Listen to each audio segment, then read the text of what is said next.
All right, ladies and gentlemen, welcome aboard here. Michael Cohen here with you on a Sports Talk Nation, and it was not a good Sunday at all as we went through it today, let me tell you. You had the Aaron Glenn dance game, which we're going to get into here to start things off. The Mets, their season is now on the brink. Their chances of not getting to the playoffs are now very razor thin as they lose control of the wild card. The Giants, they get, you want to say embarrassed by the Chiefs? Neither team played well. It was kind of a sloppy game. Not a good day. The only team that had a good day was the Yankees because, well, they're in control of their fate and they beat the Orioles. Congratulations to them. But an overall absolute nightmare in this town as far as the sports teams are concerned. Let's just start here with the Jets, who lose to the Buccaneers 29-27. In a game, as I just said, will be remembered as the Aaron Glenn dance game because of his preemptive celebration after the Will McDonald blocked field goal for a touchdown.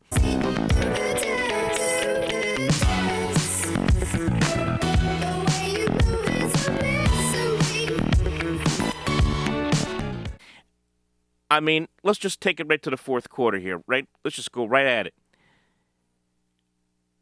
This game looked like it was over a long time ago. Jets are not playing good football at all. They are making all kinds of mistakes all over the field. The defense has played poorly. The offense up to this point had done nothing. The Jets were trailing 26-13 at this point. They were getting their butts kicked in this game. And I'll be honest with you.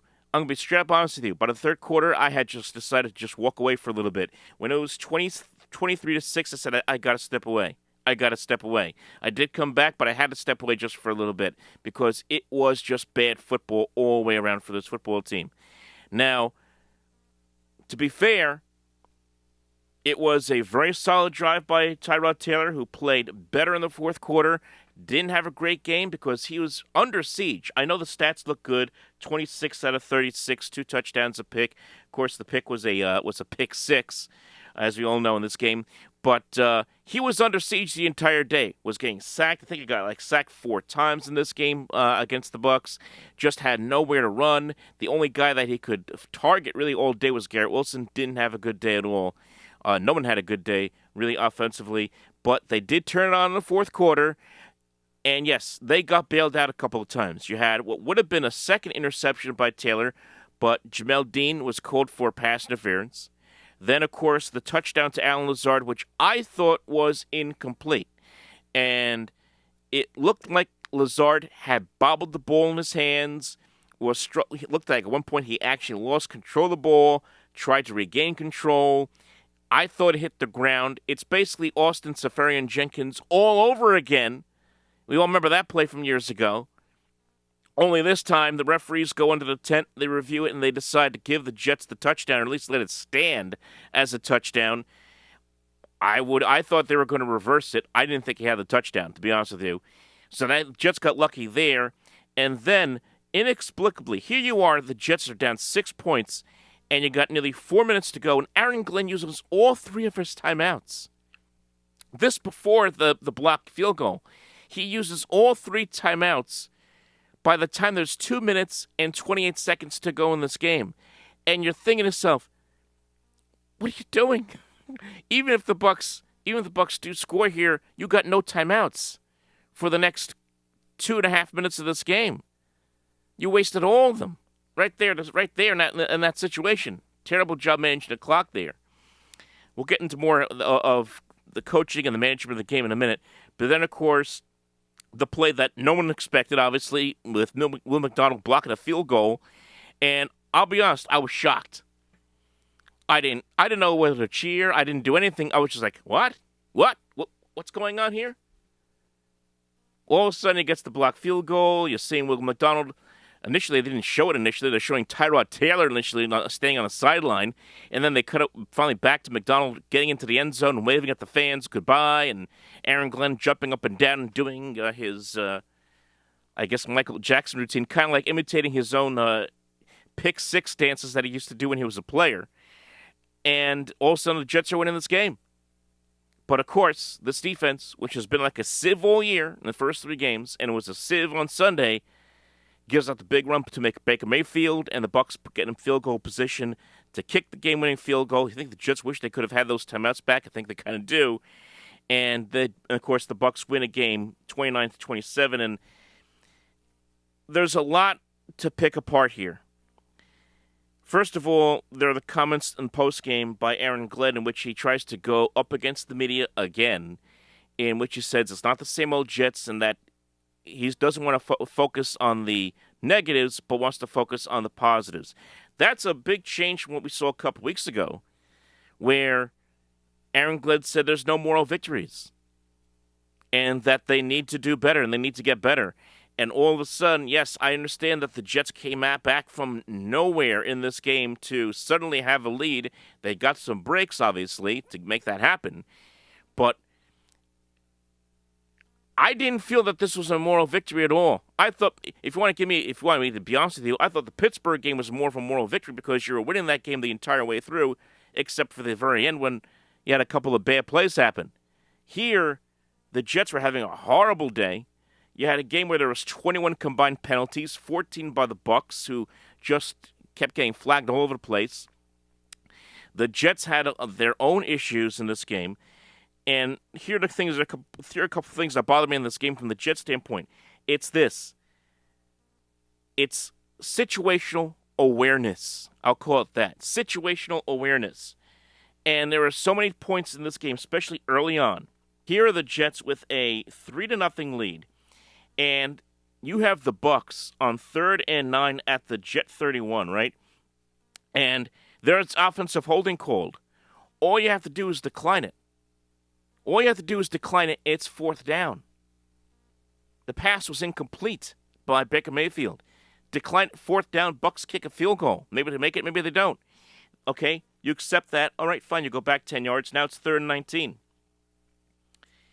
And then you get a short pass by Mayfield to White that's well short of the 1st down. It's back to the 31-yard line, and another flag is called on the Bucs that sends them back 10 more yards, but the Jets, instead of declining it to force 4th and 19, accept it.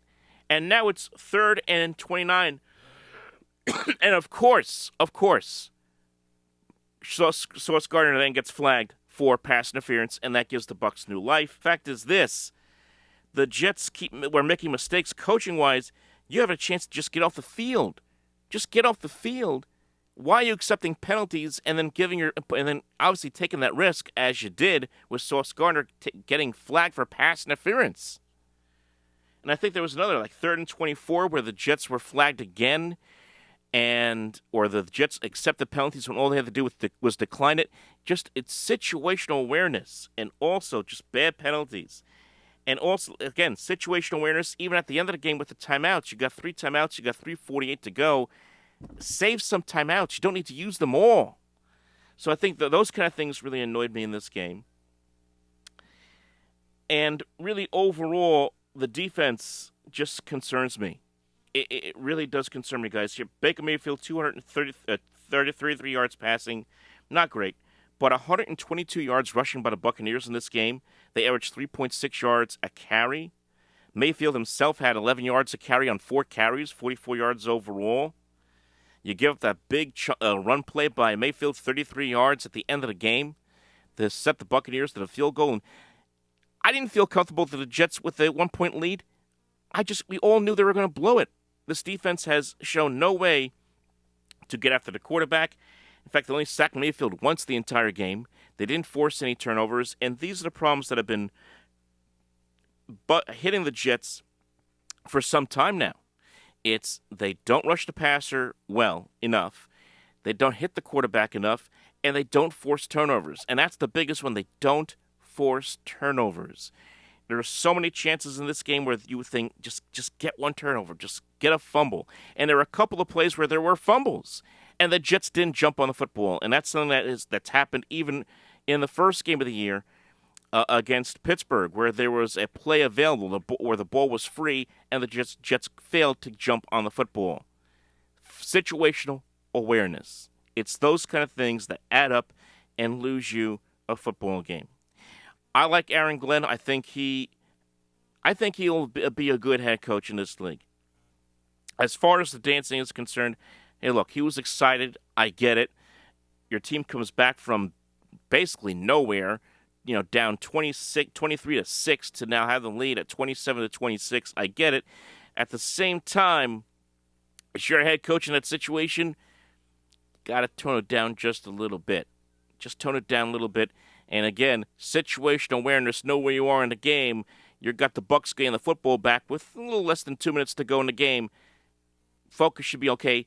Let's tighten this thing up and end this football game instead of celebrating as if you have won the game when the game was far from over. So that's my real criticism on the dance thing, and that's why it now becomes infamous. If the Jets had won this game, it would be the biggest. It would be a tremendous highlight reel. Instead, it's now going to be part of a blooper reel instead for the Jets. So,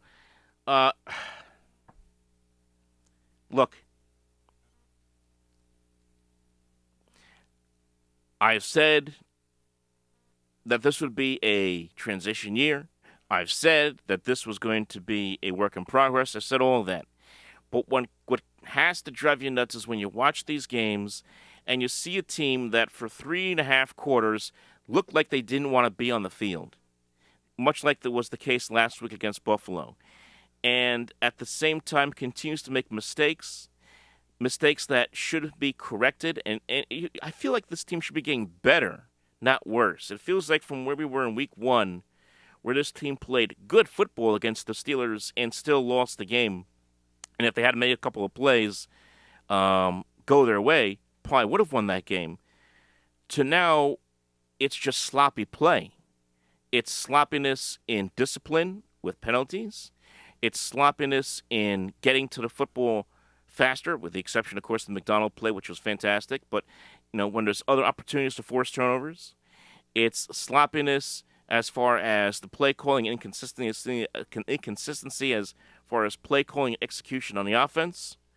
It's a whole slew of things. And that's why the Jets are 0-3. That's why they are what the record says they are. So I know Glenn wants to, and I see where he's coming from in this, trying to pull the positives, trying to find the positives in this, and there are positives coming back from the deficit they were at. But you are what your record says you are.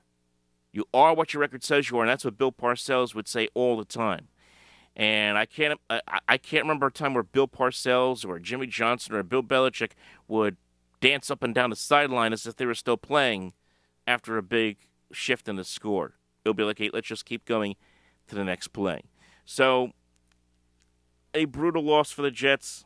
Again, they're 0-3. When are they going to get this first win? It's been a weird. When are they going to get this first win? It's going to come soon here. They get Miami next week on a Monday night. Miami's not that great. They're 0-3 as well. They have the Cowboys who got their clocks cleaned by the Bears on Sunday. I don't know what the Cowboys are at this point. There's a chance there. I don't know if the Jets can. I don't know. I haven't seen enough of the Broncos to make a guess of what the Jets could do against them in the UK, in London, but you got that. And then probably the best chance out of the 4 games coming up would be Carolina in Week 7 to get that first win. This is going to get ugly. I think for a lot of fans it was like, hey, maybe the Jets can go 6 wins, 7 wins, and that may that still be the case. And you can build off of that. But it feels like this is going to be a very ugly football season for the Jets, and might be even ugly for the Giants as well, who sit there also at 0-3 after they lose to the Kansas City Chiefs by a score of 22-9 in a game that was just as sloppy